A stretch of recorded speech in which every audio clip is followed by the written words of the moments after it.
I gotta say something weird. Hi, Amber.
Can you hear me?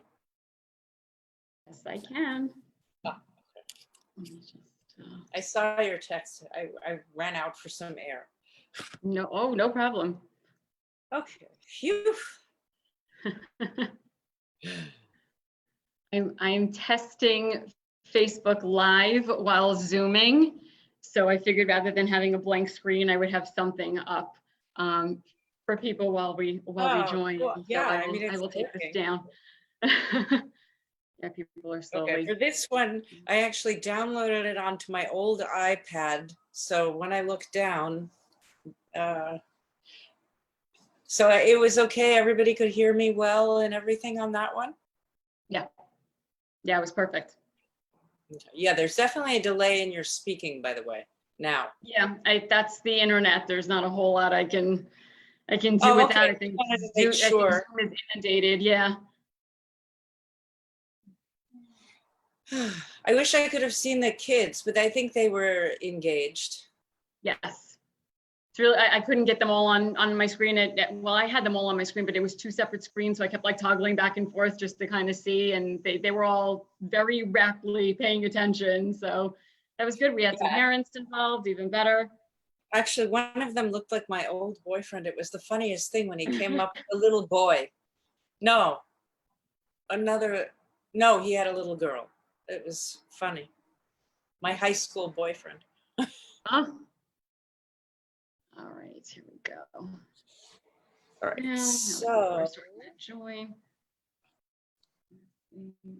how are we going to do this? Okay.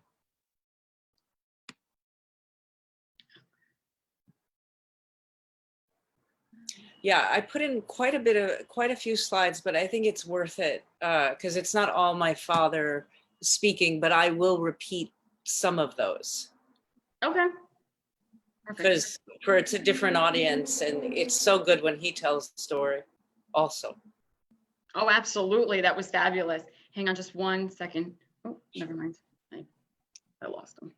Well, I always hated that shirt. It's so funny that that's what he wore. you had mentioned that with the stripes. Yeah. Oh.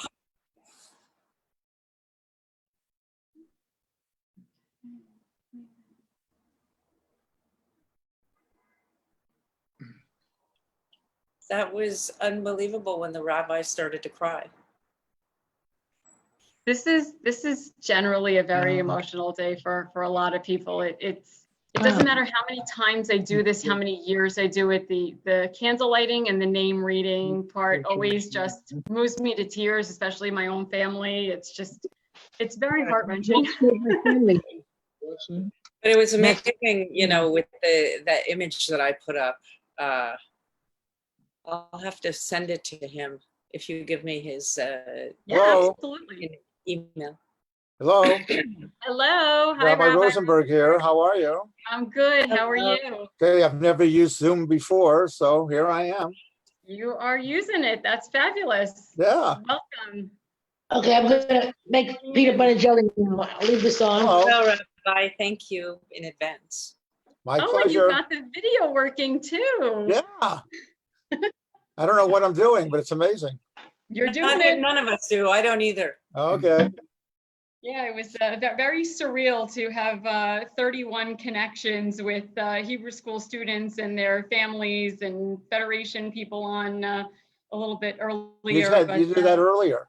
Yeah, we just finished that at 6 o'clock. It worked really, Wow. really well. So I will say it, I much prefer doing this face-to-face with people as we have for the last God knows how many years, but in lieu of being able to do that, this is the next best Well, I thing. think you're going to have a huge crowd because Yeah. I've been working on getting it out to synagogues and everything else. I have some synagogues that are joining us, so That's wonderful. it'll be good. It is also, I am just giving everybody a heads up, test running, doing this as a Facebook Live while we Zoom just to see if that works. So I'm like kind of monitoring it on my iPhone while I do all of this. So people are filling in. So this is good. How many people do you think that you're expecting, just out of curiosity? Just How big from an the audience? signups, based on those numbers, we were somewhere close to about 60 people. So Hold on. yeah. Rabbi, how many do you think you will have joining? Do they have to have, when do they sign in? Hold on. Well, it was sent out to the membership list of about 4 congregations. I'm gonna mute it. Mute. So I don't know, who's going to respond, but it was sent out. Oh, interesting. I watched some of your lectures yesterday. Oh, thank you. I went on your website, and I thought it would be a good thing to get to know you just a little bit remotely. Sure. Where are What do you? wanna Where are you located? know? Edison, New Jersey. Oh, that's right. I saw that yesterday. That's right. I'm in the city. So if anybody hears sirens, obviously you'll know why. COVID. Right. Yeah. I'm not much different from you. We have Central State Hospital right down the road from me, literally like minutes down the road from me. And that's all you hear all day long is these sirens of ambulances back and forth and Boy, it the was hospital being over. There were a few before I did the other presentation, which is why I made a note of it. And then it was incredibly silent, and now it's very silent outside. You know, obviously it depends on which hospital at which moment. Well, my house is not far from Robert Wood and St. Peter's. This is by Columbia Presbyterian. Are we going to hear the clapping at 7 o'clock? You might, but up here, when they change shifts. Yeah, I mean, it is amazing, and it depends upon which neighborhood you're in as to what you actually hear. In this neighborhood, you hear horns blowing more than anything. That's a very regal chair.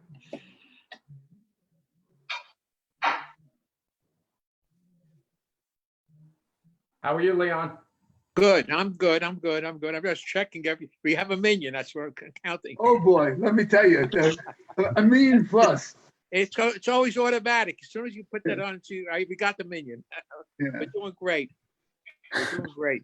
I had a cousin who died the other day, and I know probably I shouldn't do that by myself, but I didn't know what to do, so I just said Kaddish by myself for him.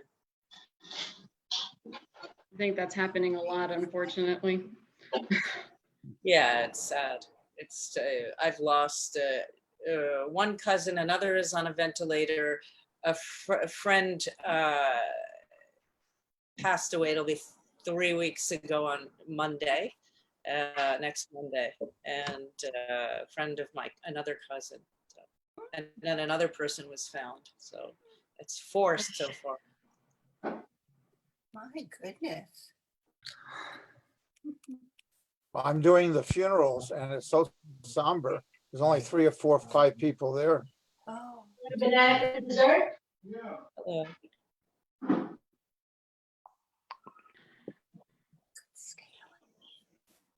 Cindy, what is your background there, Cindy? Which body of water is that?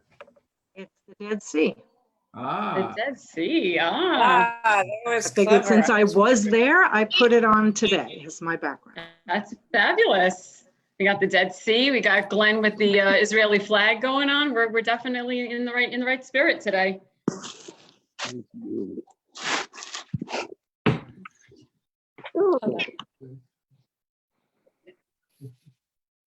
It's so fascinating to see everybody's home and libraries, and especially like the newscasters, and it's so interesting. Yeah, yeah, not something I ever thought we would do. I mean, I'm in my dining room because it's the only place I had enough room to kind of like spread everything out. I'm in my bedroom with 2 paintings of mine that I've not yet unwrapped. I kind of like them with ceramic on them. It's so bizarre. But actually they have to do with one is a Syrian rebel fighter and his baby. The other one is after Sandy Hook, and there's the third one of Malala. They're magnetic paintings. Wow. She's just gonna listen. Imbar, you hear me? I hear you. Very good. We're good. Okay. Very cool. Okay. We got a steady I hear stream of you. people joining in, so. Afraid the Hello, square everybody. are going Hello. to start getting smaller and smaller. Oh, I see. Hello. Hello, Rabbi. Hello, everybody. Oh, hi, Rabbi Rosenberg. How are you? How are you? Very good. How are you I doing? miss seeing you here. in Yeah, Highland Park. absolutely. Same thing. We used to eat lunch together all the time. Yeah. He's Miss the it. nicest. He's the nicest rabbi. I got to tell you guys. Thank you. Hi, Ron and Linda. Hi, Leon. I- It's good to see you. It's like the biggest family reunion ever. I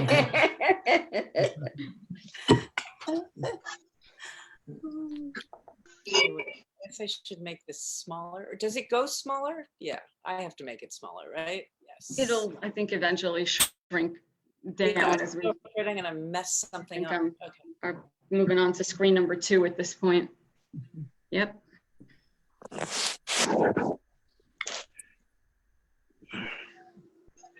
So I have to the same photograph of you guys. Oh.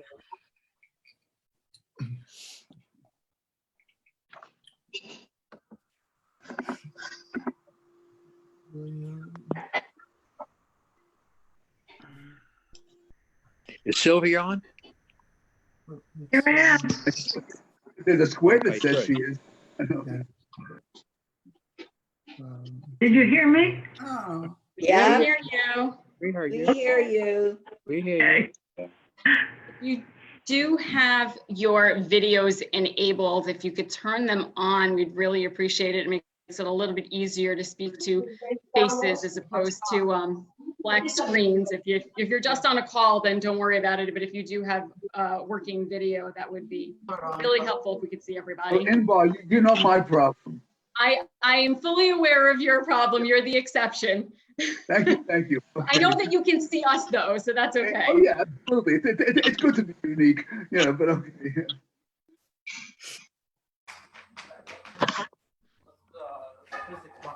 What just fell?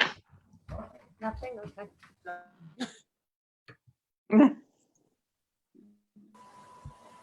Judy.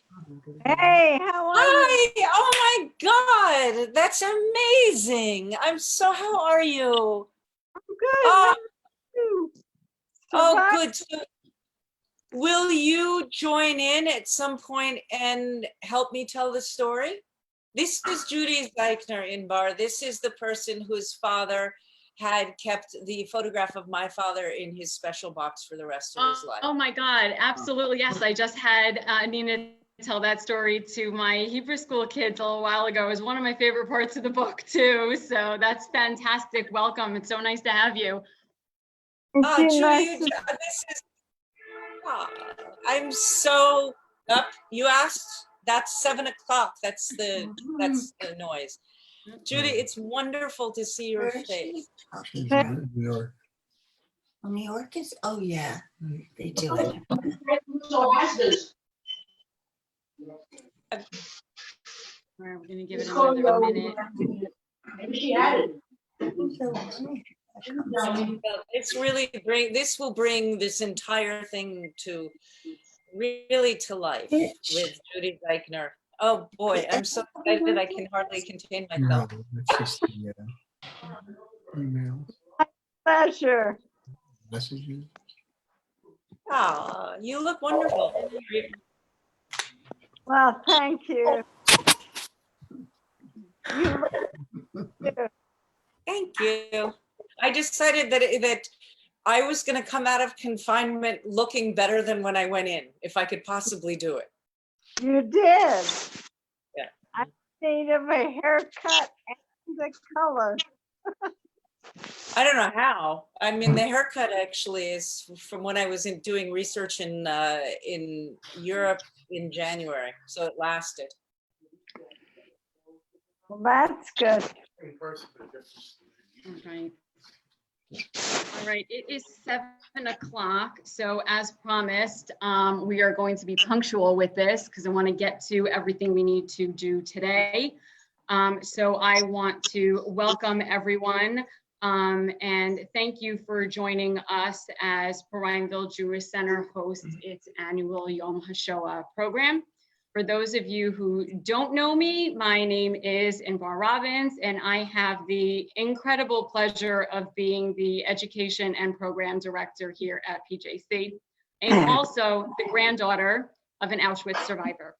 I grew up hearing my grandmother's stories, and with it, hearing the anguish of losing her mother, 2 sisters, and 2 nephews.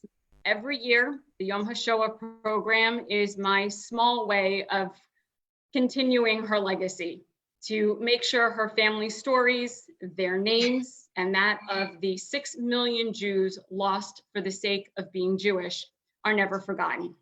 Never forget is my oath. Never again is my promise. So I want to now just direct you really quickly. I'm going to share my screen for a quick video that will introduce you to our opening speaker. Just give me 1 second here.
see faces of real people? It's like you don't want to look.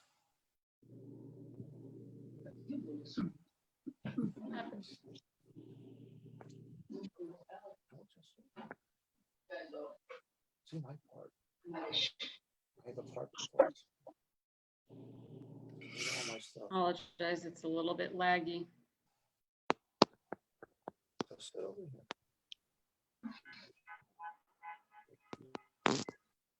Well, they saw me. You see, everybody. So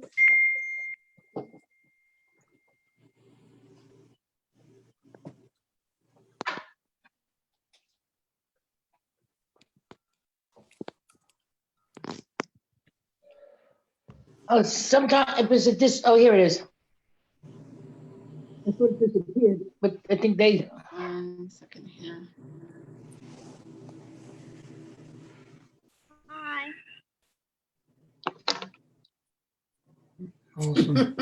What's it's eating? Fortunately, it's very, very laggy with the number of people on the internet at the moment. Is it? Can everybody hear me? Yep. Yep. Can you hear me? Okay. Unfortunately, the video is lagging greatly at this time. Let me check really quick over here and see. Nope, it's still going. My apologies. I don't want to leave everybody hanging here. Okay. I'll see if I can get it back up at some point.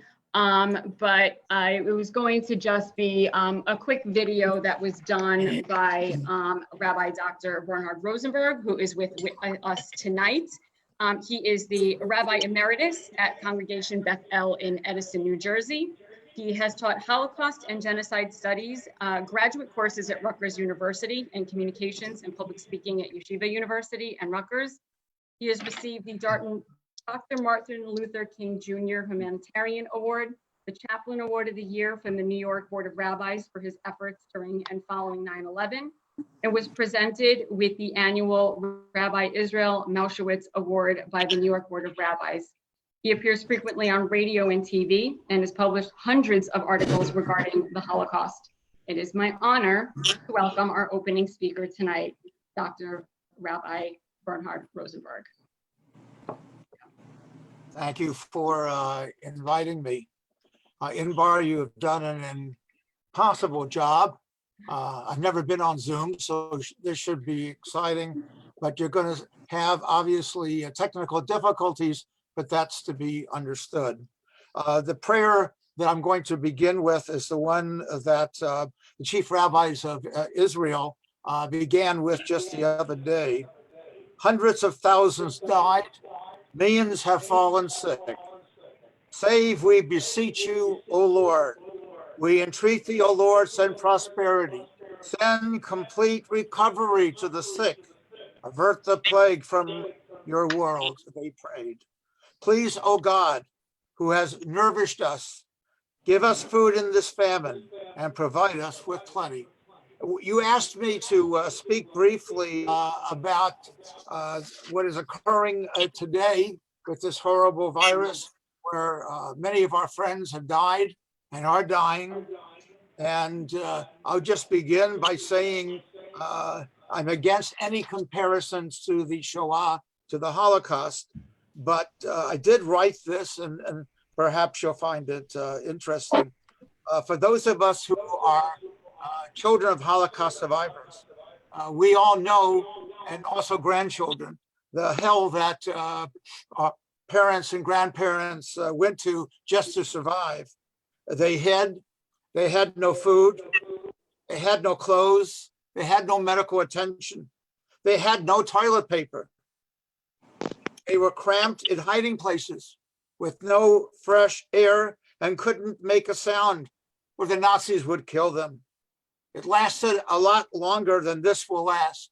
Some, like my father, who was at Auschwitz for 4 or 5 years, and my mother, who was at Skarżysko, they lost their education, they lost their souls, they lost their youth. There were no supermarkets, no phones, no radios, no outside interference.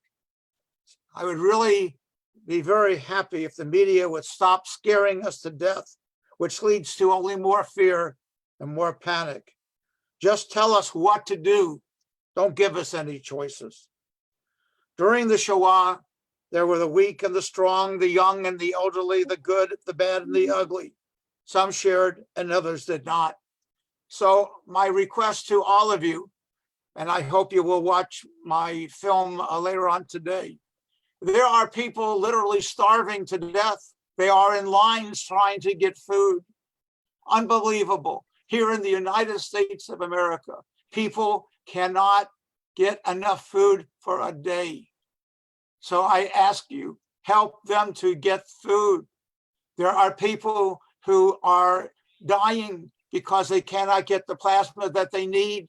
It's interesting to note, Lakewood has been criticized lately, but I want to tell you that 1,000 parts of plasma were given by the Lakewood students and shipped over to various hospitals. What a great mitzvah.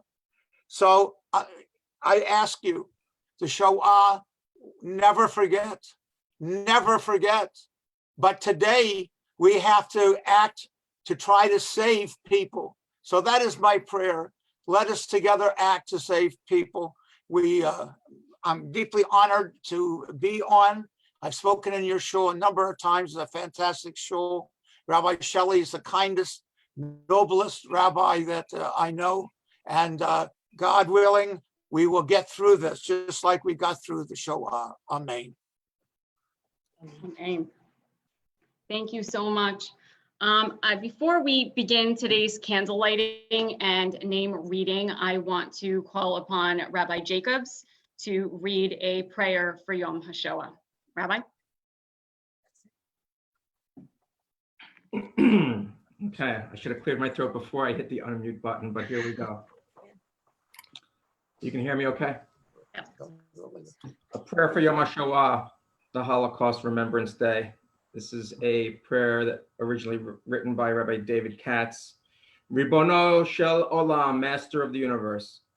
On this most solemn of occasions, we open our hearts, minds, and souls to you as we remember the 6 million, the 11 million, the indifference, and the evil. As we honor the heroes, the martyrs, the survivors, and the victims, we ask you to soothe our souls, to amplify our memories, to strengthen our resolve, and to hear our prayers. We ask for your presence in our midst, for healing, light, and love, to soothe and ease our pain as we commemorate the horrors that were committed not long ago. Please, O Holy One, be gentle with our souls. We ask that you help us to forever remember the stories we hear, as tales of the atrocities are shared, as we re-encounter the unthinkable. We ask that these memories be strengthened and never fade, in the hope that those who remember the mistakes of the past will not repeat them. Please, O Holy One, amplify our ability to remember. We ask that you strengthen our will, that you help us to ensure that the world does not again see such monstrosities. We say never again, and we dedicate ourselves to this principle, to the idea that justice does not allow persecution, that genocide shall not be repeated, and that vigilance is the responsibility of freedom at all costs. Please, O Holy One, make manifest our resolve that these horrors remain but memories. We ask that you answer our prayers. We pray that the call of evil falls on deaf ears, that those who fight for freedom and justice always prevail, that those who need protection do not become victims. We pray that the lessons we learn from this darkest hour allow all humankind to better itself and to truly and nobly embody the idea that we are each made in your image. We pray for the souls of the millions and millions of victims of this brutality. We pray that we honor their lives and their memory by observing this day and by doing everything in our power and beyond to make sure that no such shadow again darkens our world. Above all, we pray for shalom, for wholeness and peace to be in our midst now and forever. Please, O Holy One, answer our prayers and bring us a world devoid of hatred, filled instead with peace. Can you hear our song? May this be God's will, and may we all say together, Amen. Amen. Amen. Thank you, Rabbi. I'm now going to begin the candle lighting ceremony. For those of you who have been to our programs in the past, you know that usually the Bima has a candle that represents every family whose name was given to me for today. Due to the constraints of video streaming, I'm going to just use one today to represent everybody. And I will begin reading those names. For the Resnick family, Jean Yanka Geller passed away March 2020 at the age of 97. Her sister Fega, who survived but is deceased, and the rest of her family, mother Toby Wallerstein, father Eli Malech, sisters Glike, Sarah, Leigh, Odell Rodzinka, and brother David Rodzinka, who perished in the Holocaust. For the Glansberg family, David, Malka, Chaya, Carol, Cyril, Razel, Labish, Mayer, Moishe, and Sender Morgenthaler perished in Treblinka. Yehuda, Chaya, Leah, and Shmuel Langer perished in Poland. Rose and Mordechai Morgenthaler, survivors.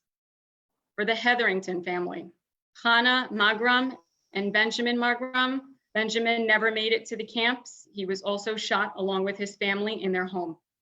For the Kahan family, Helen Kahan, survivor of Auschwitz, who will turn 97 next month. For Lori Fidus, Lionel Roth.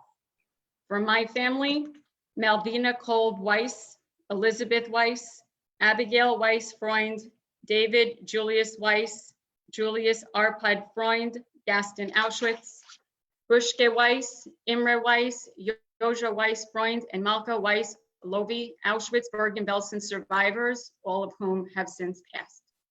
For the Namkin family, Faye, Leo, and Miriam Namkin, survivors. For the Smolin family, Cyrilla Golda Pal, Auschwitz, Yosef Pal, Auschwitz, Shmuel Pal, Gross Rosen, Ruchla Pal, Lodz Ghetto, Louisa Pal, Chelmno, Salma Pal, Mauthausen, Sala Pal, Auschwitz, Nachman Pal, Auschwitz, Deborah Pal, Auschwitz, Machel Halprin, Auschwitz, Bajla Blima Halprin, Lodz Ghetto, Eliash Halprin, unknown, Sarah Halprin, Auschwitz, Lyer Hirsch Halprin, Auschwitz. For Aaron Kromalchik family, Jacob Kromalchik, grandfather, Bella Zeligman, born Kromalchik, aunt, Bella Goldberg, born Krochmalnik, aunt, and Raiwa, grandmother, Krochmalnik, born Zeligman, killed in Auschwitz. Stutthof and Ghetto Warsaw and Ghetto Lodz. Jente Goldberg, 3-year-old daughter of Bella Goldberg, Krochmalnik, cousin, Auschwitz. Esther Lerman and her kids, great aunt, and Yachad Lerman Belzek, Matla Sprinze Lerman, and Shmuel Lerman, Tashkent. For Sammy Stegman family, Uncle David Stegman and Aunt Fanny Stegman, Auschwitz. For Esther, Shmuel Zelig ben Avraham survived slave labor camps, passed 23 years ago. Sarah Bat Benjamin survived slave labor camps, passed 3 years ago. And in the last several years, we have added those who have been victims of terror over the last several years. In the memory of those who perished in the attacks in Pittsburgh, Pennsylvania, Melvin Wax, Cecil Rosenthal, David Rosenthal, Jerry Rabinowitz, Bernice Simon, Sylvan Simon, Richard Gottfried, Rose Mallinger, Daniel Stein, Joyce Feinberg, Irvin Younger.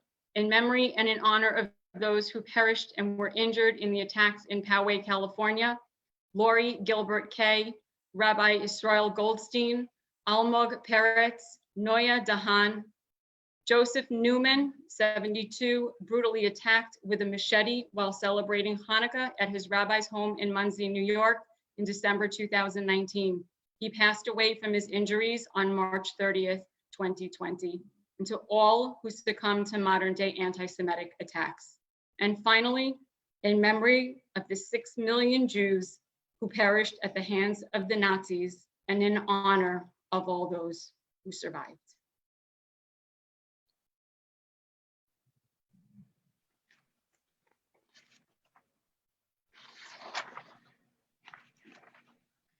I want to call now upon Rabbi Shebelowitz to say a few words and lead us all in the Mourner's Kaddish. Rabbi? You're on mute. First, I'd like to thank everyone for attending here this evening. I think it's an honor and a privilege. I'd like to especially thank my colleague, Rabbi Berhnard Rosenberg, for taking time to help us with this wonderful undertaking for commemoration of the Holocaust. About 5-6 hours ago, I was at the Perrineville Cemetery doing a funeral service for a 70-year or so member here, Magda Wolkowitz, who survived the Holocaust. It was amazing that the coincidence of, well, first of all, reaching the age of 94, rest in peace, but to have her passing and commemoration of her passing on Holocaust Memorial Day.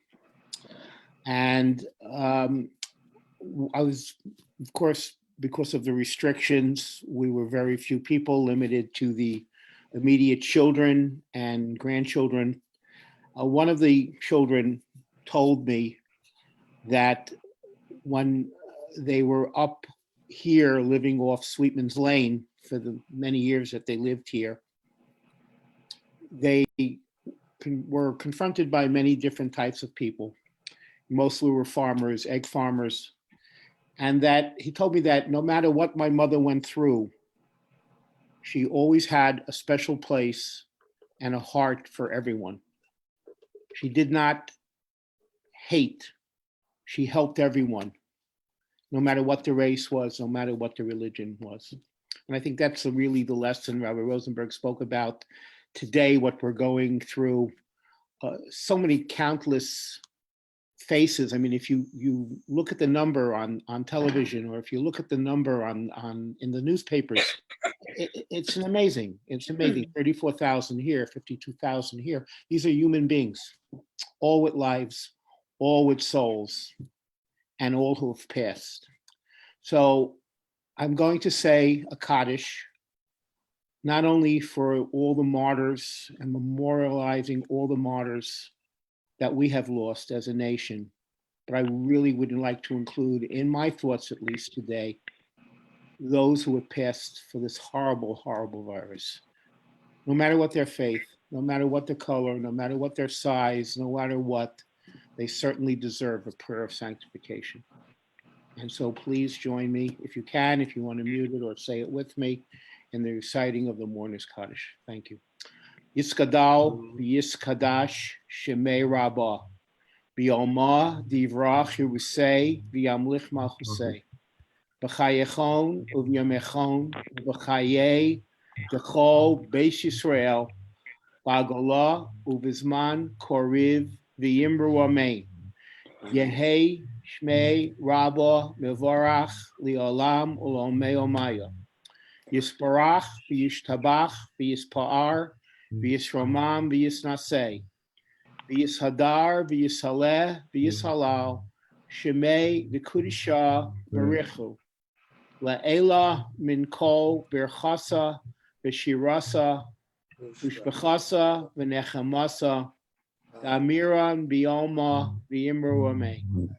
Yehei shlama rabba mitshemaya, v'chaim oleinu v'al kol Yisrael v'yimru amen. Oseh shalom b'romav, hu ya'aseh shalom oleinu v'al kol Yisrael v'yimru amen. May all the souls rest in peace. Amen. Thank you, Rabbi. So I'm now going to introduce you to our guest speaker, Nina has written a book entitled Someday You Will Understand, My Father's Private World War II. The memoir highlights her father's escape from Nazi-occupied Europe with his family at 15, his arrival to New York in 1941, just before Pearl Harbor, and journey as a refugee student at the Dwight School.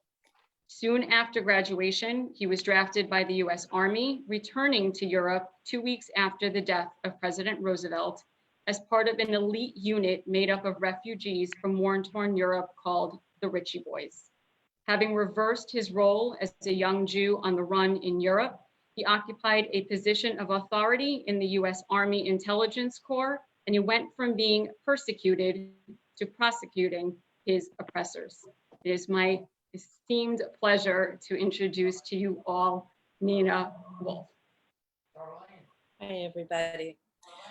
Someday You Will Understand, My Father's Private World War II is based entirely upon over 1,000 pages of my father's letters and the testimony he gave to Steven Spielberg of the USC Shoah Foundation and a lot of in-depth research to bring the background of the story to life. Hold on, I just want to share the screen. Can you all see the screen? Or not yet? Oh, we can see it. I can see it. Yeah, we see it. I can see it too. Photograph. It's visible. It's really Very a visible. coming of age adventure story of an unusual young survivor who crossed enemy lines to escape the Holocaust. It's about a young man who entered the US Army as a stateless alien recruit, as a refugee who promoted himself until he became a multilingual OSS interrogator who carried on a one-man war against his SS adversaries by vetting and interrogating Italian fascisti and Nazi war criminals from the masses. His victims went straight to Nuremberg, and he chose rule of law over violence. Horrified by the extent of the Nazi genocide and the condition of the survivors, he stepped in to help by lobbying extensively with Jewish relief agencies, appealing to family friends, and ultimately writing a letter to Eleanor Roosevelt, pleading with her to intervene on their behalf. Many were still living in concentration camp conditions, sometimes alongside Nazi war criminals. My father was born in Koblenz, Germany in 1924. And when he was a little boy, he was educated in Switzerland as the Nuremberg laws were put into action. They were a family of wine merchants and they were fairly well-to-do. So my grandfather and grandmother sent my father and my aunt to Switzerland for their studies. And they escaped from Germany to Luxembourg and then to Belgium. You can all see the slide that I'm showing of this massive building. This is Brussels. This is Rue de la Loi, which is, and it's a massive building called the Residence Palace. Eventually, the children were brought back from Brussels, brought back to Brussels.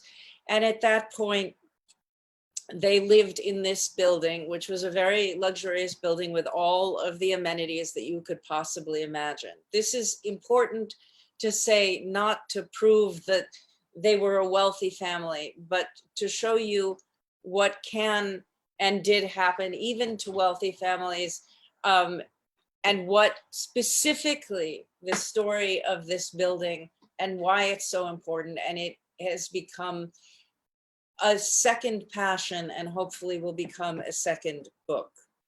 My father made his way through war-torn Europe, acting upon his responsibility to protect the surviving remnant. But before he did so, he was just a kid. And this is what he looked like before they ran from Brussels 4 days before the Nazis bombed. At that point, this is a photograph of my father and my aunt from the police records that I was able to find this past October when I was in Brussels doing research. It shows that if they stayed in Belgium and were caught anywhere near by any police after the 28th of September 1939, that they would be sent over the border and back to Germany. Nothing was safe, no matter where you lived. There were 250 documents, almost like a Stasi file, kept on my family at that point. My grandfather had to leave Germany. This is a police warrant for his arrest, stating that he put too much water in the wine, too much sugar in the water to make the wine. It's all fabricated.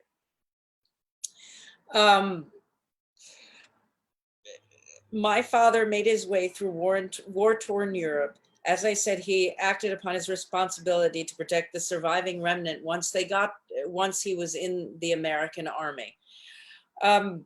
1938 was the pivotal year before the start of World War II, when increasing marginalization and virulent persecution of German Jews fleeing Hitler was becoming a burden to the Belgian economy. Belgium was still recuperating from the first German occupation during World War I and the financial instability of the interwar period. By then, somewhere between 450 to 900,000 people were stripped of their citizenship by Nazi Germany's anti-Jewish legislation imposed by the Nuremberg laws. For the first time in history, Jews were persecuted not for their religion, but for their cultural heritage, solely because they were Jewish. After Kristallnacht, any undocumented refugees stopped at the German border were sent directly to concentration camps. The chaos at the border between Germany and Belgium was unprecedented. Jews were fleeing en masse. As a neutral country, they were more protective of incoming refugees than other liberal European governments. All refugees had to report to the immigration police. And that is what this comes from, that file. In October of last year, I was privileged to begin research on a new project and went through over 250 pages on my family alone. My responsibility is to never forget. My mandate is to bring his story forward by building the greatest monument I can to commemorate the Holocaust. What I found was absolutely hair-raising in those files. Jewish refugees were seen as troublemakers, undesirable competitors, and intruders. Among the migrants vying for safety and residency in Belgium was my family. It was against the law for the migrants to earn an income or overstay their welcome. They risked certain deportation if caught. My father was 14 at that point.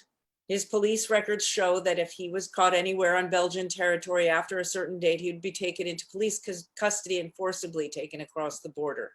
The Wolff dossiers are filled with desperate pleas for intervention written by high-ranking politicians, members of the Belgian Senate, and aristocrats.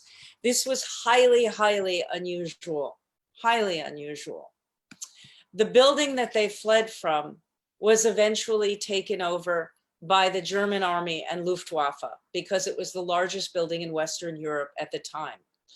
In October and again in January, I went back to Belgium and I found definitive proof that this building was taken over. Page after page in this ledger, this huge ledger, stated that the stores and the real estate, the apartments, the restaurant, garage, theater, swimming pool, and every part of this building that you saw was taken over by the Nazis and later, eventually after the war, by the Allied forces. And this will become very important to the story and has become a lifeline to my future research. What you're looking at has never, ever been seen in any history book, ever. I'm the person that came across it, that found it. And it's an inventory that was found when this building was renovated, which I will get to later. It's called the Résidence Palace. And these are photographs taken after the war and what it looked like and the condition it was left in This is a bombed out communications center that was built by the German army. Again, these have never been seen before. When I was writing my book, the only information I could find on this building was in Wikipedia. And so I was forced to quote Wikipedia, but something continued to bother me over the past decade. And I continued to research until I finally found 150 feet of boxes that had never been seen before. And so you are actually the first public people to see this.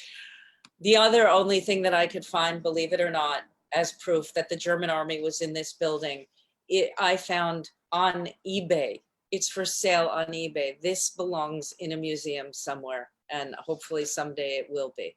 This is a caricature strangely dated on my birthday, June 19th, but in 1943 or 44.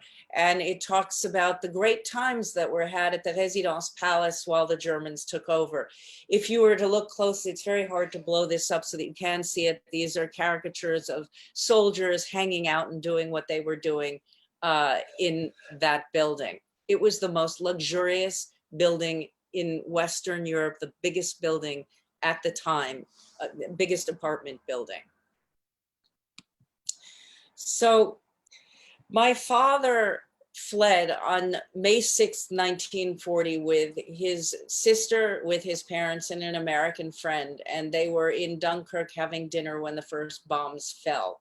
They left May 6th, the first bombs fell May 10th when the Germans occupied Belgium and northern France for the second time in the early part of that century. They had occupied them during World War I. And their escape route, they went through northern France, all the way down through Lyon and Vichy to Marseille, over to Spain. And finally, they arrived in the United States on September 12th of 1941. And I never understood any of this.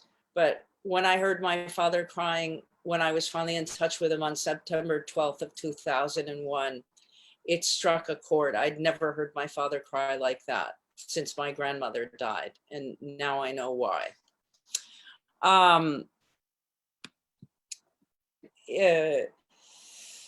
One second, I'm sorry. Okay. So now I would like to have my father tell you a little bit from in his own words of what happened. Times had already become dangerous. We fled from Brussels. We left when the German armies were approaching Brussels.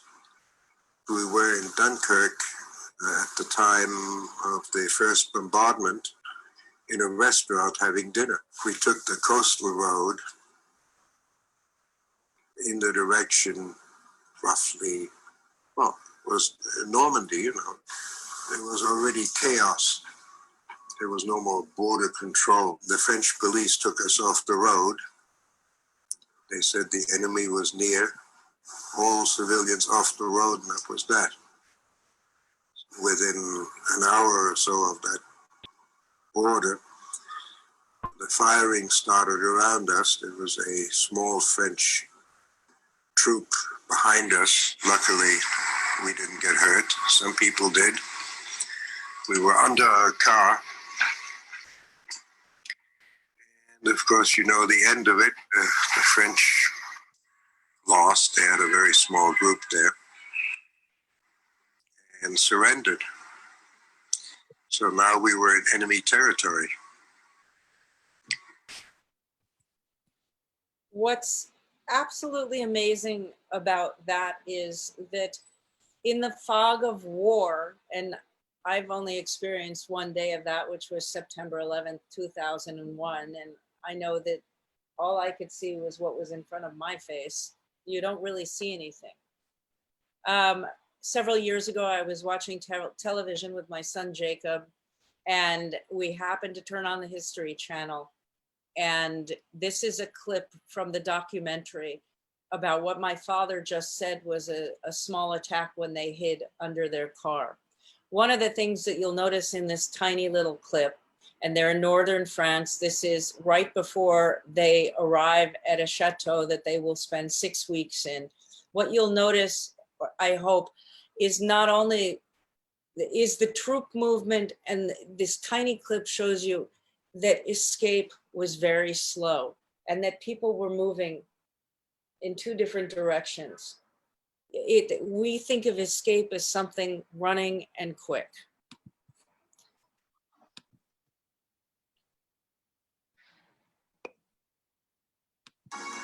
And at midnight, a battalion of the 2nd Panzer Division reached the coast at Noyon.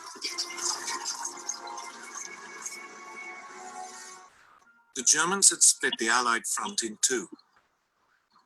Everything now depended on whether they could defend this long, thin corridor, or whether the Allies could successfully counterattack.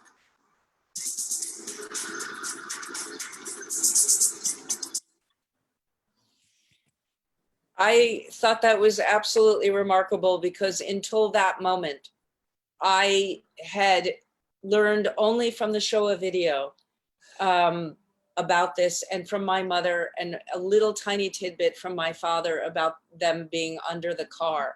And to have seen this clip and to have researched it and found out that it was Guderian's push for the English Channel, and that was why my father was under his car with the American friend who trained my father and my aunt to be consummate Americans, which I believe was my father's training in intelligence for later, because they spoke English with accents, but somehow the Germans, who, as you will see, also occupied the first place they ran to and lived in for 6 weeks. They ran from a place that became headquarters to a place that became headquarters.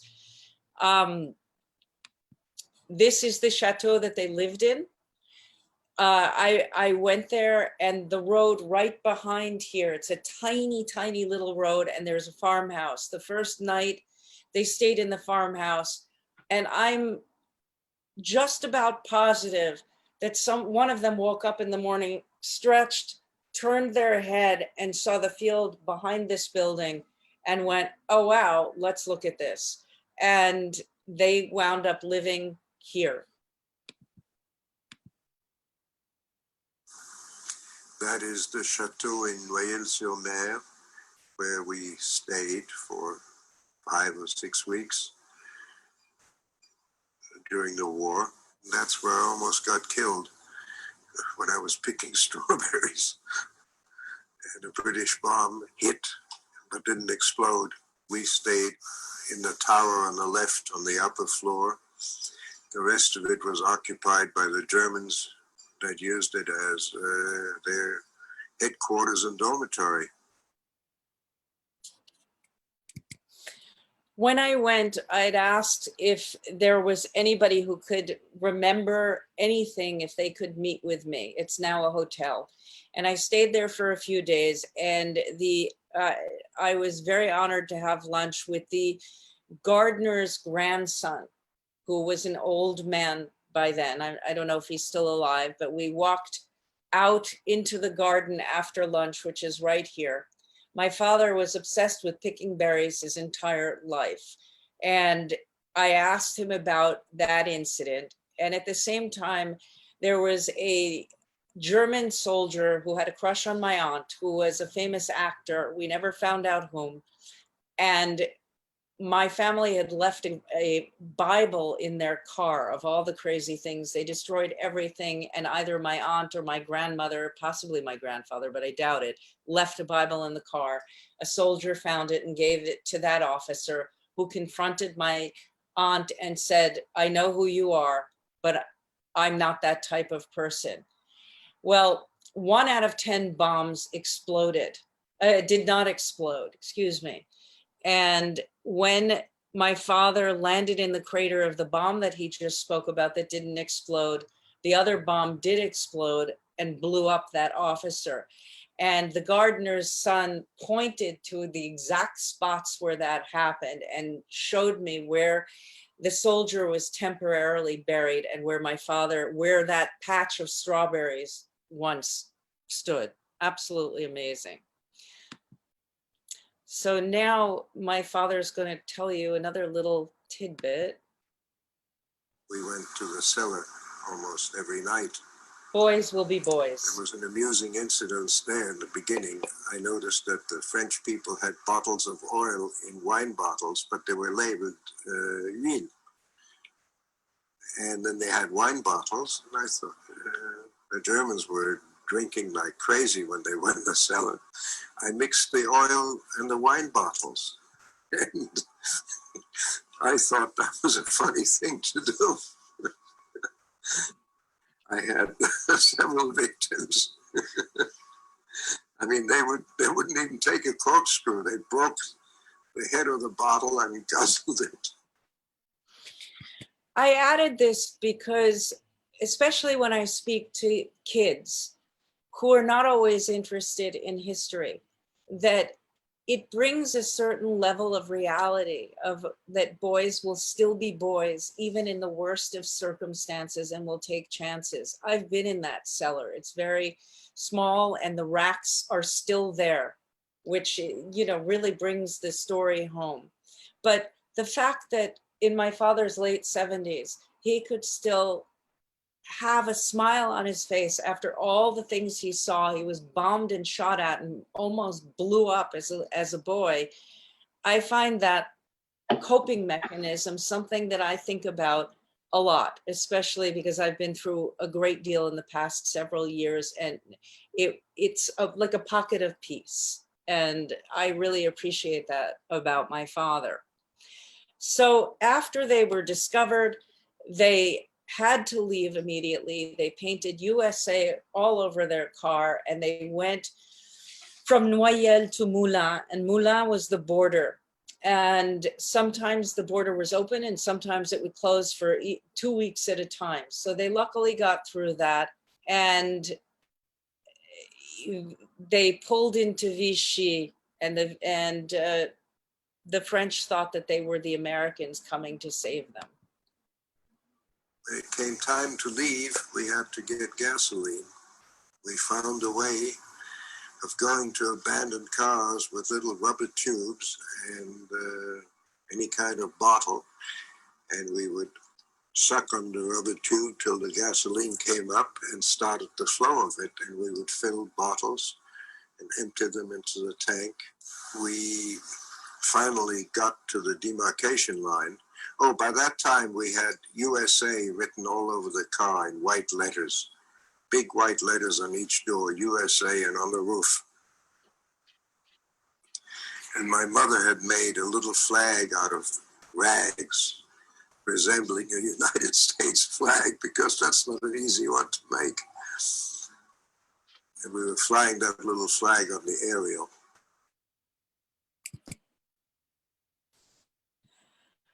Eventually, as I said, they made their way down through Vichy to Lyon, where they stayed for 6 months. And my father became part of the resistance. Mr. Kresser, their American friend, eventually went his own way, but he knew the head of the resistance there and introduced my father. And Mr. Kresser had been an intelligence officer in World War I. We've never known whether he was my grandmother's lover or whether he was gay, but this is the constant discussion in my family. The most important thing is that this man saved my family's life, and I would not be sitting here if it wasn't for that. Eventually, they arrived to Cadiz, Spain, which is across the bay from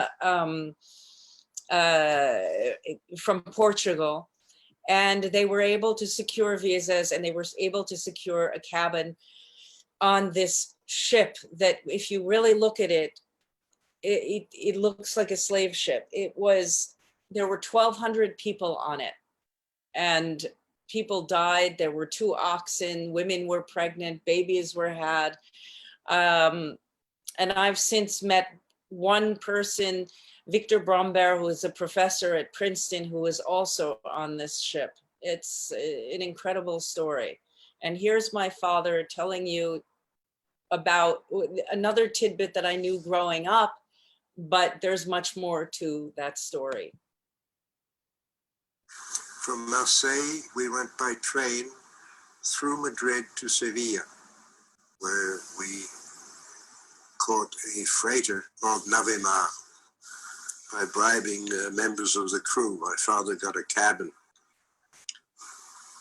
The trip took, I think, more than a month. It went to Bermuda, where we just had a day's stop. I guess the ship needed to reprovision. I got off the ship. I was the only one that got off there, because I noticed that the British troops were wearing white shorts and long socks and white shirts, and I had white shirts and white shorts and long socks. So I dressed up like that and snuck off the ship to buy oranges, which was something we badly needed. The food on the ship was atrocious. And anyway, we got to New York in September of 1941, just before the outbreak of the war in December. It is amazing what these people lived through. And he had his 17th birthday on this ship. Professor Victor Bromberg was, I think, probably a year older than my father, and he and his friends on this ship, if you can believe that they made friends, became the vigilante group and sort of the police of the ship to keep everybody, you know, just in order. This is a photograph of either from Time magazine, oh, it's from the New York Times, of this ship arriving. It does not show my family, but it took 1,200, there were no more typewriters to write visas in Portugal. And this ship almost never made it out of port. But nobody would get off this ship because it was surely going to be their death. The Gestapo was all over the place. So this was an absolute miracle. Eventually, my father became an intelligence officer. He was drafted into the American Army. And from the moment he left, he wrote letters home, the way we text and email. To, as I said, about 700 letters, and that's a couple of thousand pages of paper, because they're all, most of them are handwritten. There are some that are typewritten. And he worked his way up to being an intelligence officer. So he entered the Army Memorial Day of 1943, when the last soldier from the Civil War was marching up the West Side. We found quite a number of them, hiding, as we had been told to expect, as supply sergeants and so on. And enemy officers were the best source of information. Some of these German career officers had a total hatred, almost as good as mine, for these people. So he made his way through, he started in Italy when he left Washington as a Ritchie boy, which was the precursor to the OSS and the CIA. And he was trained to vet out war criminals. And he left 2 weeks after Roosevelt died, and his first job when he arrived back to Europe was to go through Mussolini's documents and translate part of the order of surrender of the German army. And all the way through, he wrote on all sorts of stationery. But more than anything in the world, all he wanted was to go home again. All he wanted, like any refugee, probably was to go home and see if there was anything left. And on December 25th of 1945, after 5.5 years of exile, he returned to Brussels. Having left as a 15-and-a-half-year-old boy, he returned as a 21-year-old American intelligence officer. And like many young refugees and survivors, all he wanted was to see his home again. Oh, hold on a second. Oh, I'm sorry. I'm having a technical difficulty. Bear with me for a second.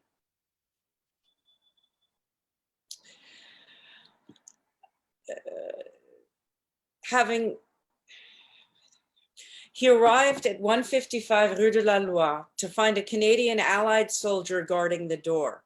And to his surprise, he recognized a group of neighbors chatting in the lobby of the building. This is a photograph of Rue de la Loi upon his return in 1945.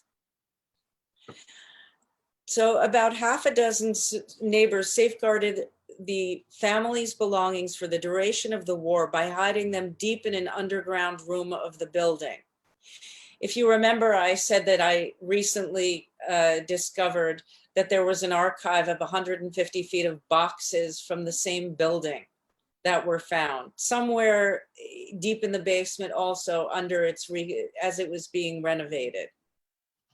So eventually, he took all of the trunks and suitcases the next day or the day after to the Joint Distribution Committee, which was just behind the Grand Synagogue where he was bar mitzvahed. And a family friend, Paul Enoch, who was one of the directors of the Aid for Jewish Victims of War in Brussels, allowed him to open up all the trunks and suitcases. And when he began to sort through the old clothing and household items, he spotted something hidden between the neatly folded linen.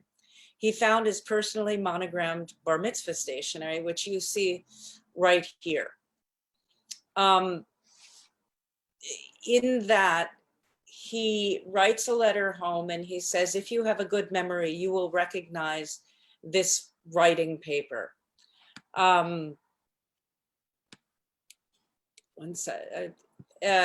So some of the letters are on Nazi stationery, which he took when he interrogated soldiers. And the one letter out of all of the 700 that has really struck me is the one that's on his bar mitzvah stationery because of what he's described. This letter is dated the 9th of September, 1945. All the letters are in French. I translated them. And this specific one is talking about Rosh Hashanah, and he's wishing his family a happy Rosh Hashanah, the first one after the end of the war. And the only way that he could communicate with his family, besides being a bristly 21-year-old adolescent, was to couch the things that he saw. So if you could possibly imagine how sad the first Rosh Hashanah, the first high holy days were after the war, he writes home on this stationery, but in English for the censors, he says, our new policy is to forget about the past and let bygones be bygones. It's now called the Party of the Good-Hearted and Innocent Sauerkraut-Eating Jew-Loving German People, the Independent Austrian Branch. When I read this letter, which is many pages long, he describes having gone to visit a concentration camp called Ebensee. And this is going to become very important very shortly. And one of the people in our audience, Judy Zeichner, is going to hopefully help me tell a story. But here he says, to begin with, I want to thank you, my dear mother, for the letter dated on the 28th of August of this year. I just finished my midnight snack, which consisted of bouillon, American Jewish ham, Austrian bread, and German wine. An extraordinary combination, I admit, but excellent. So he goes on, and then he begins to say that he didn't do anything serious that Friday afternoon, which was his half a day free, because Friday was the coveted Rosh Hashanah, and he gave a very big party and a dance, and they had a 16-piece American orchestra. All along the way, throughout he came across refugees, and he knew what his fate would have been had they not escaped. And now one of the most incredible things that he remembered was what was a Hanukkah party that he threw in 1945 that he would remember for the rest of his life. And I'm now, Judy, will you help me tell this part of the story before I go on to tell what happened to the building that they escaped from? Judy Zeichner plays a very important role in this. So first, let's listen to my father. Did you visit any of the camps or DP camps? DP camps, quite a few. Concentration camps, I think I saw part of Ebensee. Most of these camps were not even open. I mean, were not open for inspection. They were closed and guarded. You couldn't even get in unless you had a reason.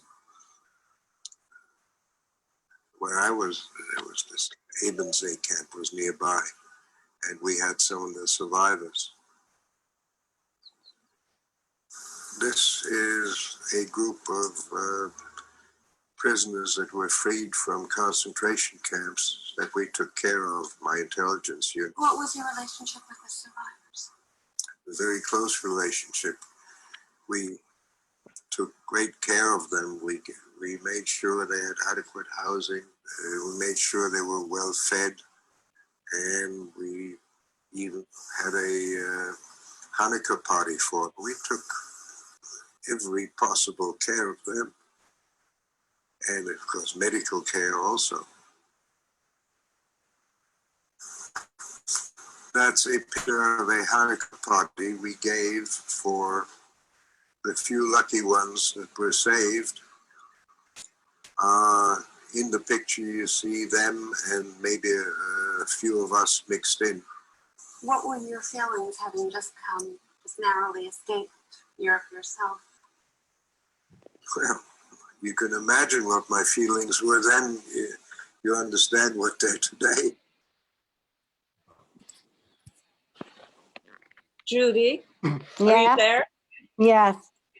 So this is the most amazing thing, because Judy and I became friends because I was looking for something in one of the boxes, and when I was finishing my research, and a letter from Judy, whose name I couldn't read in her signature, but it took me about 48 hours to figure it out. I just kept matching the letters that literally the letters that she wrote that I could read with her signature. And then I looked it up, and I found her on Hanukkah about, I don't know, 5-6 years ago, Judy?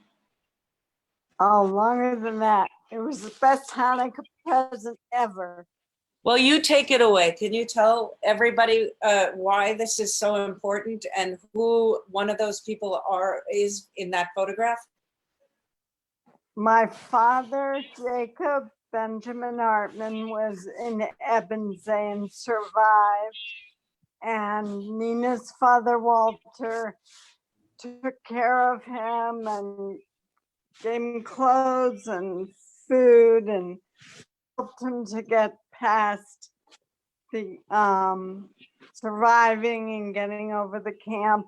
And he held this Hanukkah party for the people that survived, and it was at a place called Schloss Ort in Gumden, Austria. You have to understand the camp Ebensee was in the Austrian Alps. It was on a lake. So every day you were in the camp, you could look at this beautiful area, and it was surreal. And so the Hanukkah party was in a town across the lake at a Schloss Ort, which is a place where now they have weddings and other festivities. It still exists. So thank you, Walter. Yeah, this was, so Judy presented me with a photograph of my father that her father kept in his special box for the rest of his life. So it's truly remarkable that we have been put together by some force beyond our control. And it's really, really amazing. If my father were here to see this, he would be absolutely astounded. So Can I just now, go ahead. one thing? Walter, I gave my father this picture. My father saved it for 50 years, and on the back was his address in Manhattan. And I contacted him and developed a relationship with him for years. And then Nina found me. So it's just ongoing. It's Bashert is what it is. Yes. So as I said to you, this blue letter, now I'm going to say that his vivid descriptions of what encompasses what his neighbors did to protect my family's things during that time. This letter is truly unbelievable.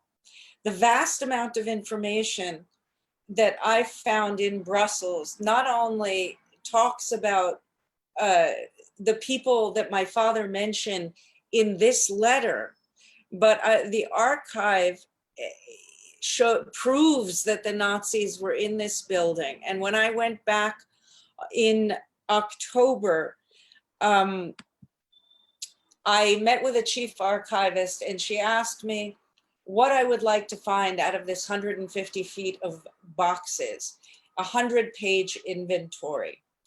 And I, not jokingly, but smilingly said, well, obviously I'd love to find a tenant list with my family's name on it. So I was very jet lagged, and she pulled out 3 boxes, had them brought up on a trolley. And just as I was about to look away and go grab a coffee, I found my family's name on a list of tenants who had left the building. There's Wolff. In the letter, the blue letter, my father talks about Mr. and Mrs. Wolfers and about a woman named Madame Jadoul who he couldn't stand. But here we all are on this sheet of paper. It talks about our rent and observations of whether the rent was paid or not.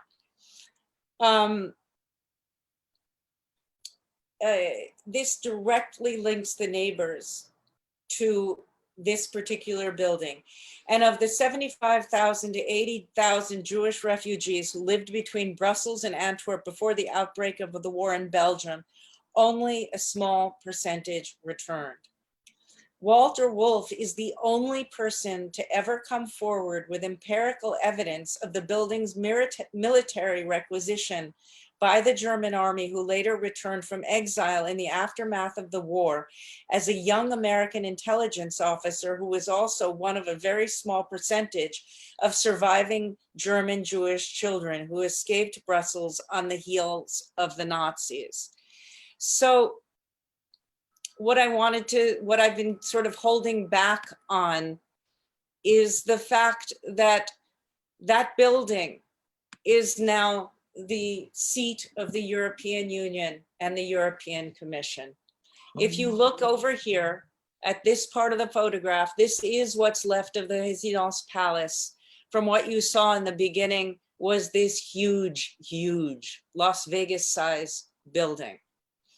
It has been reconstructed. And when they were building this, which is incredible from the inside, it's called the Lantern. That's where they found the 150 feet of boxes containing the archives from the management of that building.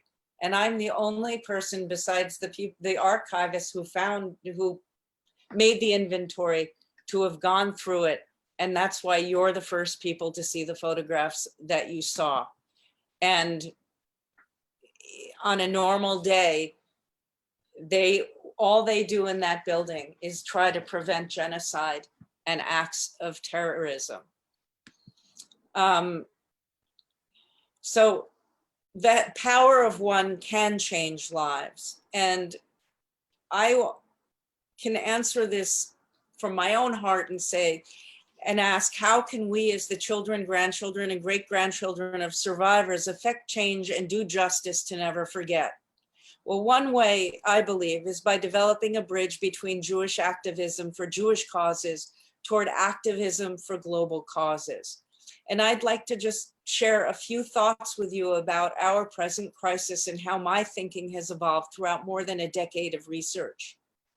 My father never spoke to me about his experiences as a surviving refugee, but I do have him to thank for leaving such a huge gap in my education so that I could have the privilege of learning and now educating others about World War II and the Holocaust. We can advocate for and affect change in new and impactful ways directed to prevent hatred and racism. Since the start of COVID, there's been a heightening of anti-Semitic behavior and racism and xenophobia and discrimination. By remembering and educating others without diminishing or confusing the memory of those who perished and suffered during the Shoah, we can work against the tide of anti-Semitism and the injustice it has caused throughout our history. By coming together as a global nation, one force, we can stand against the rise in anti-Semitism and the rising tide of hatred, xenophobia, that is caused by, for example, the outbreak of this horrible plague, COVID-19. During this pandemic, the hashtag "We are all in this together" has become the most quoted meme. How? Consider the epidemic of anti-Semitism and xenophobia during the pandemic. We're watching as conspiracy theories abound, for example, pointing to this as an act of germ warfare, a conspiracy created by Jews. There are global leaders pointing to specific groups as the cause of this global pandemic, pointing at times directly at Jews with the old adage that we collectively spread the disease to increase our financial and political power.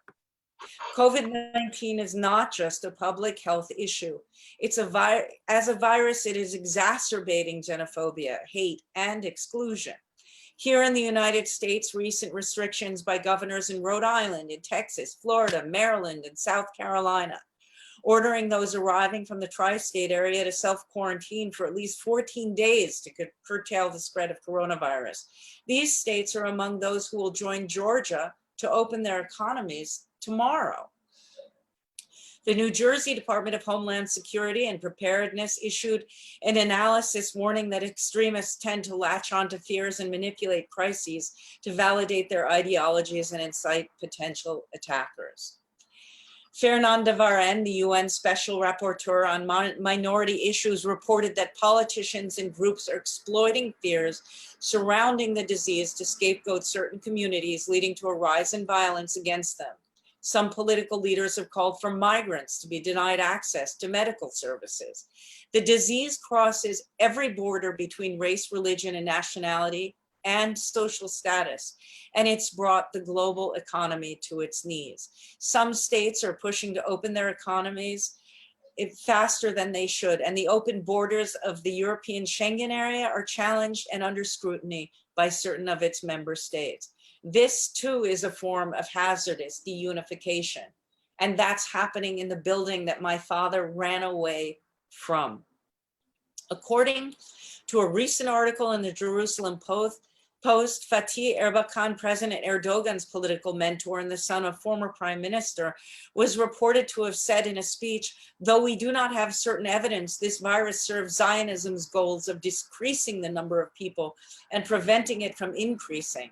And important research expresses this. Zionism is a 5,000-year-old bacteria that has caused the suffering of people," end quote. The article actually goes on to explain that media too are not exempt from such opinions. A columnist for the daily Yeni Akit, which is an Islamic fundamentalist Turkish daily newspaper. It's one of the top 3 Turkish newspapers featuring hate speech, and an avid supporter of the conservative political party, whose leader has close ties to Erdogan, suggested that a possible Israeli vaccine for coronavirus was part of the plan. Quote, Look how some people today have rolled up their sleeves to bring the Nazi dream to life. This is a fascist plan, he wrote.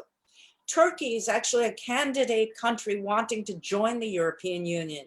They are a key strategic partner of the EU on issues such as migration, security, counterterrorism, and the economy.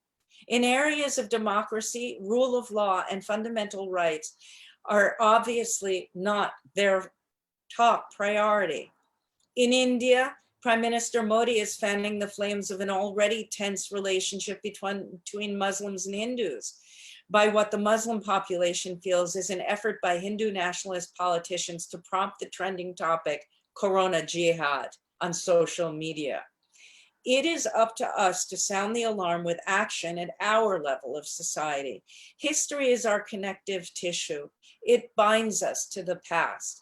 And when I think of that, I think of the tefillin, believe it or not.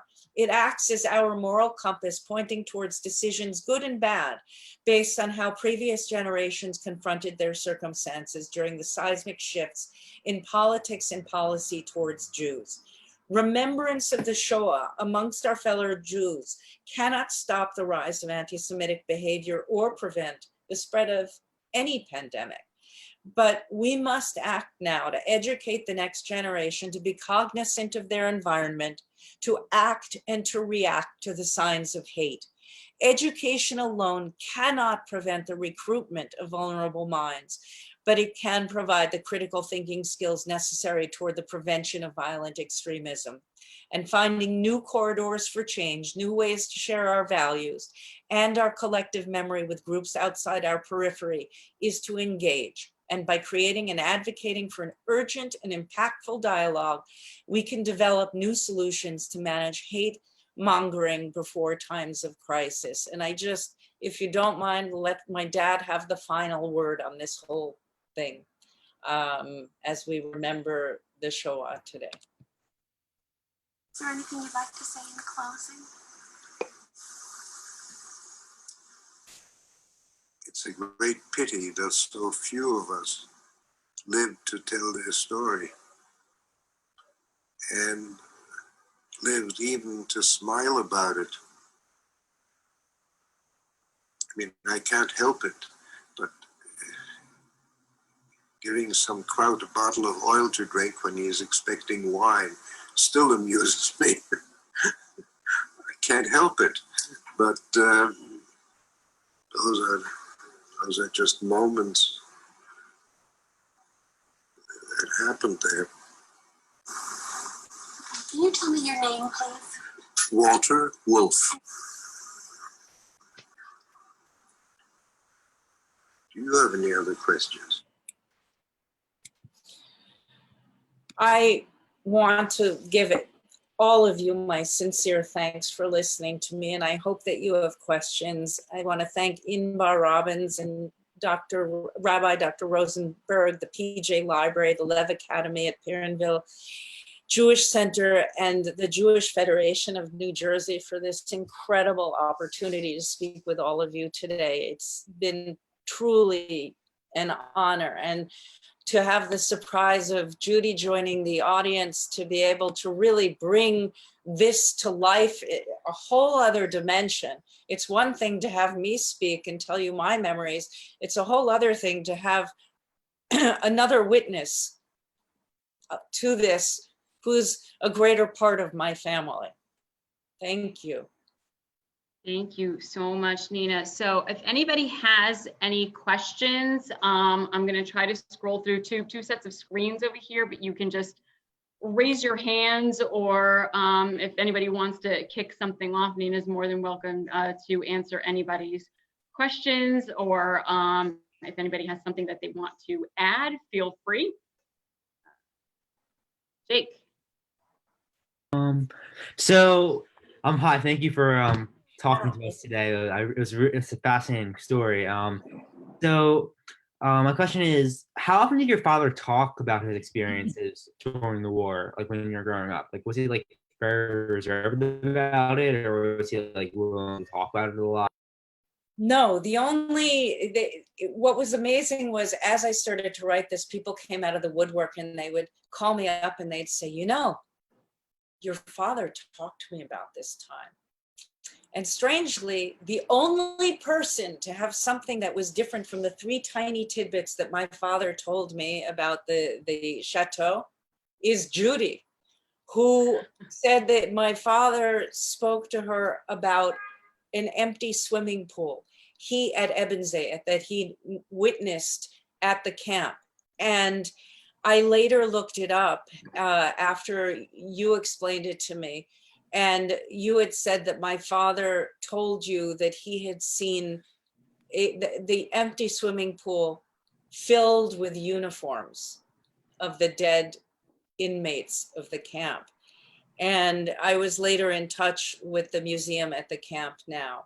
And if you go on my website at ninawolff.com, there are about 80 photographs, and you'll see unmarked graves. And those graves are at Ebensee, and they've since been turned into a monument. Probably you could go on their website and see what they did. But Judy is the only one he actually told something different to, and everybody else had the same tiny tidbits. And I hope this wasn't too disjointed. I've never done a Zoom thing before, so. We're all in uncharted territory here, so just going along with the flow. No, it actually works really well, minus little glitches here and there, which is internet based and not anything that we're doing. Anybody else have any questions, any comments? Oh, is the Rabbi still there? I can't see Rabbi's anybody. still there. Can you hear? Rabbi's still there. Okay. Thank you very much, by the way. I mean, this is a great presentation, very interesting to hear. What I'd like to know is when you turned for that cup of coffee and you got what you were looking for, this needle in a haystack with this letter that had your family on it, what was your feelings when you actually uncovered that, when you realized you found this needle in a haystack? I blew out of my chair, first of all. I called my family. I couldn't believe it, because when I left New York, I said, oh my God. And I had this grant, a small grant. And I thought, oh my God, I found this in 30 minutes. I can't tell anybody I found this in 30 minutes. But you have to picture your messiest drawer and then 150 feet of your messiest drawer of just old sheets. I went one by one by one, and you had to choose boxes. God only knows what was in them. And to see those photographs of the bombed out building, elation, that, I mean, we walk by buildings all the time, and the diplomats that go in and out of that building on a daily basis have no idea what happened in that building. And I want that blue letter in that building and to do a show, because there's no more important place than that blue letter belongs than home again. Inbar, can I answer Jake's question? Sure. Can you hear me? Yep. Oh, okay. First of all, excellent presentation. Wish I would have known your father. Thank you. He just looks like such a meaningful, kind, intelligent man. Wish I would have known him. Jake, this is the story. My father was in Auschwitz longer than most inmates there. I found that out recently in my research. My mother was in Skaržisko, which was a factory that made bombs for the Nazis. And the people there, if they survived, looked 15, 20 years older than they really were because of the chemicals that were utilized. Also, 2 siblings of mine, my father was married before the war, they were murdered. So that's why I went into Shoah. But I want to share with you why they didn't speak about it, Jake, because they were told when they came to America by the Jews in America not to speak about it. You believe that? They were told not to speak about it. People would think they're insane. And that's the truth. Now, my parents basically just told the same stories over and over and over again. I wish I was smart enough to ask the correct questions. And that's what I say to all who are alive, that have parents that are alive. Ask the questions now. I wish I would have. I spend years and years and years in research like you have. And it's very difficult. You paste a little here, a little there. It's impossible. But they didn't start to write books until about the 80s. And people just didn't talk about it. They were told not to talk about it. Do you believe that? It's amazing because, you know, Rabbi, you're a slightly different generation. I'm going to be 58. And so I wish I was 58. But no, it's so interesting to hear the differences in how, you know, people grow up and what their parents talk about. And what they wanted more than anything was to start their lives. My father couldn't wait to go back to school. He couldn't wait to go to Columbia. And he became a famous furniture designer. And so that's what I knew about my father. He was this famous man who was the precursor to IKEA in the United States. And so some families would talk about it, and that would and their PTSD would be imposed upon the children. I know this is a point of contention with you, Rabbi. I know with the DNA and all of that. I saw that yesterday, but there is something. I have it. Yeah. I have PTSD. Survival skill. I have it. Yeah. Some of my kids have it. It's really fascinating how it goes through the generations. Let me share something, if I may, because you are a younger generation. Those of us, I can't speak for everyone. I can only speak for me, because I don't want to generalize with anybody else. Our lives were not easy. My parents loved me. I was an only child. My mother couldn't have any more children after what she went through with the drugs that she was given. I almost died at birth. I have a hole in my head. I really do have a hole in the back of my head. And I have a scar all the way through my neck. But the important thing is that we had a rough life. Some people always talk about, you know, how loving their parents were. My parents were loving, but I got to tell you, the yelling, the screaming, the tension, the stress. I mean, sometimes I would say to my my parents, I can't take this anymore. So I have PTSD, believe me. It's also interesting that it changes from person to person, because my grandmother and her sister are a year apart. They survived along with one brother, and my grandmother was always very vocal about her story. And from as soon as I was old enough to start elementary school, and I went to Solomon Schechter in New York, it was something that we talked about all the time. So it was not new to me that, you know, my grandmother's family had survived Auschwitz and what had happened to the others. Her sister, who emigrated to Israel afterwards, never spoke about it, not once.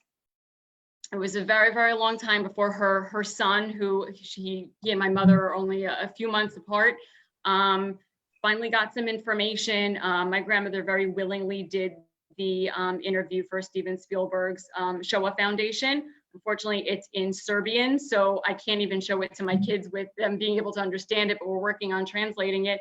And it took my mother's cousin a really long time to get his mother to agree to record their story. Thankfully, we were able to do so. And between all of in the younger generations, we're trying to get that translated so that my children will be able to hear it directly from their great my message, very simply, Inbar, you're one of the few. And Nina, you're one of the few. I find the second, third generation, fourth generation, not all that dedicated to keeping the memory of the Shoah alive. And that's my message. You know, in a few years, all the survivors will be gone. And in a few years, the 2 Gs like me will be gone. If we don't have the 3 Gs, it's all over. Why it's so important. And I had no idea that I would ever do this. I never knew that I would write a book. I'm a painter. I had no idea that this would happen to me, that my father would hand me a box that would change my life. And it was my best friend who said to me an hour after I received it, that this is your inheritance. And I'm so privileged to have gotten this education, that this little story that I translated 700 letters for my son because it made him laugh and made him feel like grandpa was in the room, that I should wind up on Holocaust Remembrance Day speaking to an audience at the United Nations in French and in English 2 times, and then to do a presentation again on a day like today is, you know, it's a gift from God, frankly. I want you to look up the word Gilgul, Gilgul. I want you to look it up. Oh, Gilgul, yeah. Yes, look it up. Okay, this is not an accident. Believe me, my dedication to the Shoah is no accident. This is what God wanted me to do. This is what God wants you to do. Look up the word Gilgul. You have the neshama. You have the soul of some of those from the Shoah. I tell you now. Thank you. Yeah, for those of you who don't remember what it means, it's a concept of reincarnation in Kabbalistic esoteric mysticism. In Hebrew, the word Gilgul means cycle or wheel, and Neshamot is the plural of souls, as you just said, and souls are seen to cycle through lives or incarnations, being attached to different human bodies over time. Well, that's a great compliment. Thank you ever so much. I just wanted to say, I think I'm not muted, but I don't know. No, you're not. We can hear you. Okay, I just wanted to say that I had a kind of a different experience than you guys. My grandmother, she survived Auschwitz. She was there the entire time, about 3.5 to 4 years. She had the number on her arm, and when I was little, my mom was born in the DP camp in Germany, so she came with them when she was 3. And my grandmother used to tell me that that was her phone number because she was too old to remember it. And then and I believed it, obviously. And then when I went to Hebrew school, I found out what it really was. And when I started questioning her about it, her answer was, "You should never know from that." And she never once talked about it. And my mom— Who was born in the DP camp? My mother. And so this was your grandmother with the numbers. Yes. She just passed away a few weeks ago. Yeah, my father had the numbers. Yeah, my grandmother too. Can I just say something too? I had an uncle, and he was also interviewed by Spielberg for the Shoah, and he was in 5 different camps with his father and his brother. His mother and his sisters were murdered instantly, but he survived, and they moved him. You name the camp, he was in 5 of them. They moved him a lot, and he had the number on his arm too. And growing up, I used to ask him all the time, because we lived next door to each other, because his wife was my mother's sister. And, you know, he would always wear long sleeve shirts. He would not talk about it. It wasn't until my cousin gave me the video, which I have, and it's in English, or maybe one time we can share that or something. Absolutely. That I found out like his whole story. Like, he would not talk to any of us about it. He would just say, I'm sorry, don't ask, I'm not discussing it. And even his kids didn't know that much, but he did sit down and record it all. So he said he did that so that people would know what happened, and he was only comfortable doing it that way. And then when I watched it, I was like, oh my God, like he had passed, and I had a million more questions that I could never ask, because he, again, would not disclose it. But, and he also said, he told me that when they were first liberated, they were angry. He said, because he felt he was very fortunate because he worked in the factories making stuff. And so he would be able to leave the camp every day, him and his brother, to go to the factory to work, and they would give them something to eat, and then he would come back. So when they were bombing and stuff, he was angry at the Americans, because he was like, oh, now I'm gonna have to just stay at the camp. They're never gonna let me like work. Like, he said he didn't really even understand what was going on, because he just felt this was his way of life now forever, this is what he would have to do. So you know, that I just saw the story was just, it blew my mind. It really did. And, you know, he was like, that's when he was like, it was 5 years. So from the time he was like 14 to 19 years old, he was from Hungary that he did that. And then my grandmother, she was hidden and she escaped. My grandfather had come over first, and he was a scholar in Russia, but here he would dress pants. And then finally, my grandmother with my aunts and uncles came over on the boat. They had rickets. They would tell me stories. And she said she was a seamstress, so she would have to sew her way through towns so everyone would she would do things for people so they would hide them so she could escape here. And I think she came here in 1920. So these were really bad, way before 1940 for Jews. It wasn't just it was way before. This was from Russia, Romania, that they kind of saw the writing on the wall. So I just, no one's alive anymore. I don't have any aunts or uncles or grandparents or anything. I have stories that we have videotaped, luckily, and written. Well, but then that's what you sort of look around those things at the dates and the things that are mentioned. I had forgotten to say that when I was in Paris in January, right before the outbreak of COVID, I had a chance to go to the Shoah Museum there, and I opened up the collection of letters. They came to New York several years ago, and they scanned the 700 letters, and I opened up the letters in the archive for future study in France and in Belgium, which is probably, they'll be online, so that's a global thing probably. And that there's in Warren County, at Warren County Community College, there is a Holocaust Research Center that opened 2 years ago, and I made the keynote speech there because when I was getting divorced, I had no place for my library, and I donated the 17 boxes of books from my father's library and my research library to them. And there's a plaque up there for someday you'll understand.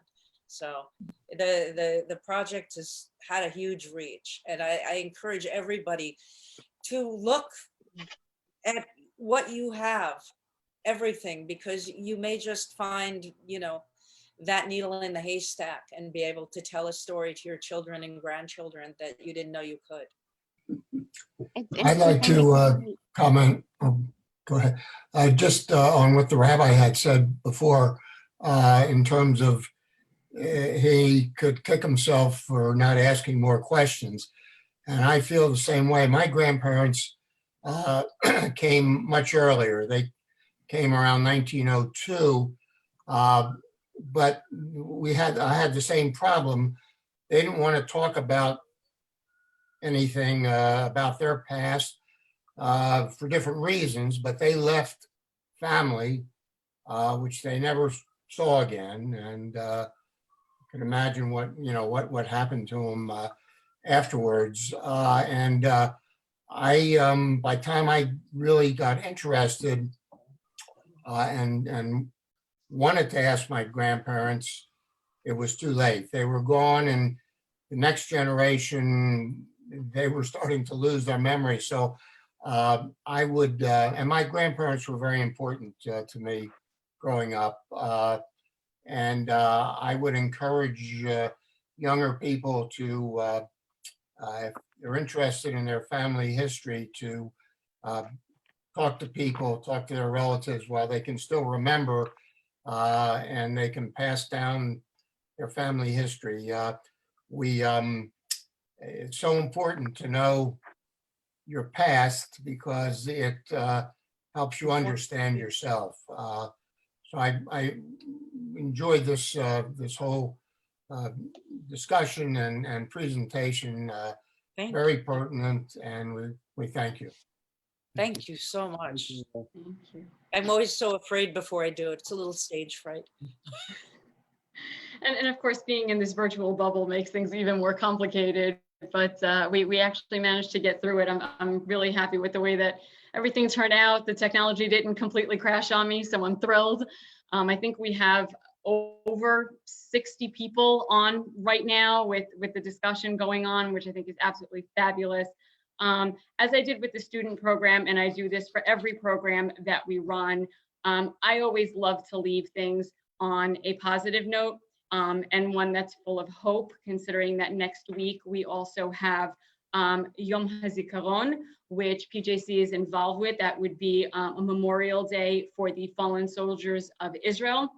Rabbi Shvelowitz, Rabbi Glenn, and I were all involved in a project that will be live streamed through Federation on Monday, April 27th from 7 to 8 p.m. I sent out the links for how you can register for that, and then Federation sends you the actual live stream links. That's not handled by me, but if you're available to join for that. And then we go straight into Yom HaAtzmaut, which is Israeli Independence Day.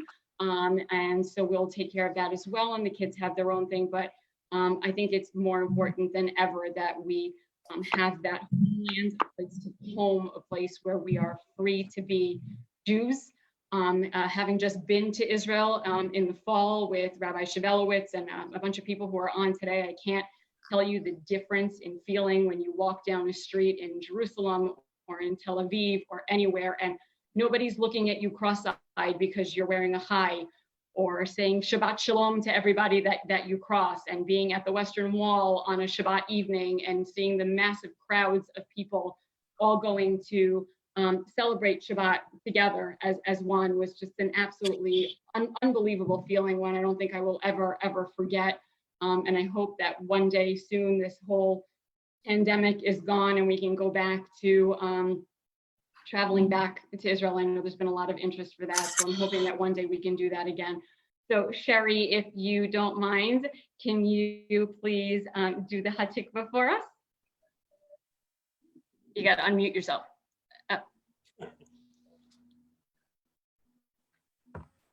There we go. Yeah.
Thank you, everybody, for joining tonight. Thank you, Nina, for an unbelievable story. I am so glad that our paths crossed very randomly on Facebook a couple of years ago.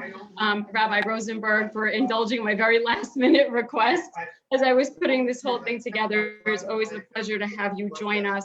I hope to one day, when we're able to open the building, bring Nina back face-to-face. There's so many different aspects of her book and so many different directions we can take all of this that I would love to have her back again.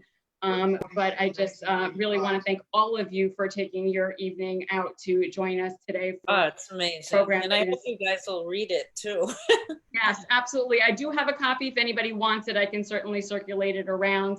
But this is an incredibly important program for me personally. As I said in the beginning, it's my little piece that I can contribute to my family, to my grandmother, to her legacy, to my children, to see that in our family, we never forget, we say never again, and we mean it. And part of that for me is being able to do this and to educate our students in Hebrew school. And this is why I put so much time and effort into this program every year. So thank you, everybody.